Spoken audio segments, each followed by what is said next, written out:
मुरगुडचे माजी नगराध्यक्ष राजे खान जमादार यांनी राजकारणाबरोबरच समाजकार्यालाही तेवढंच महत्त्व दिलंय।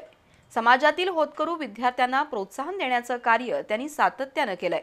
गुणवंत आणि गरजू विद्यार्थ्यांना अशा प्रकारे पाठबळ मिळाल्यास अनेक विद्यार्थी भविष्य काळात अधिकारी होतील आणि आपल्या पालकांचं नाव उज्ज्वल करतील, असा विश्वास भागीरथी महिला संस्थेच्या अध्यक्षा सौभाग्यवती अरुंधती महाडिक यांनी व्यक्त केला। मुरगुडमध्ये बाळासाहेब जमादार सेवाभावी संस्थेच्या वतीनं गुणवंत विद्यार्थी गौरव समारंभात त्या बोलत होत्या। कागल तालुक्यातील मुरगुडचे बाळासाहेब दादासाहेब जमादार सेवाभावी संस्थेच्या वतीनं गुणवंत विद्यार्थ्यांचा सत्कार आणि कर्तृत्ववान व्यक्तींचा गौरव आयोजित केला होता।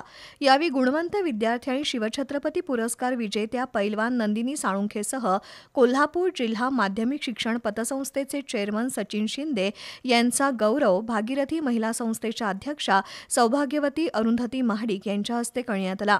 माजी नगराध्यक्ष राजे खान जमादार यांच्या नेतृत्वाखाली राबवलेल्या अशा प्रकारच्या उपक्रमाच्या माध्यमातून युवकांमध्ये शिक्षणाबरोबरच समाजाप्रती जबाबदारीची जाणीव निर्माण होत असल्याचं मत सौभाग्यवती अरुंधती महाडिक यांनी व्यक्त केलं। महिला आर्थिकदृष्ट्या सक्षम करण्यासाठी भागीरथी संस्थेचं काम सुरू आहे। महिलांना रोजगारासाठी प्रशिक्षणासह लागेल ती मदत संस्थेमार्फत करू अशी ग्वाही सौभाग्यवती महाडिक यांनी दिली। यावेळी माजी नगराध्यक्ष राजे खान जमादार यांनी महाडिक कुटुंबाच्या विविध क्षेत्रातील उपक्रमांची प्रशंसा केली।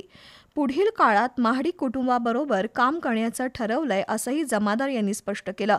कार्यक्रमाला मंजुषा देवी रणजितसिंह पाटील, पोलीस उपनिरीक्षक प्रियांका वाकळे, तस्नीम जमादार, माजी नगरसेविका रूपा सणगर, वर्षाराणी मडके, वैशाली सुतार, अदिती सूर्यवंशी, गौराबाई सोनुले, माया चौगले, वसुधा कुंभार, शोभा परीट, विशाल सूर्यवंशी, अमर सणगर, सचिन मेंढके उपस्थित होते।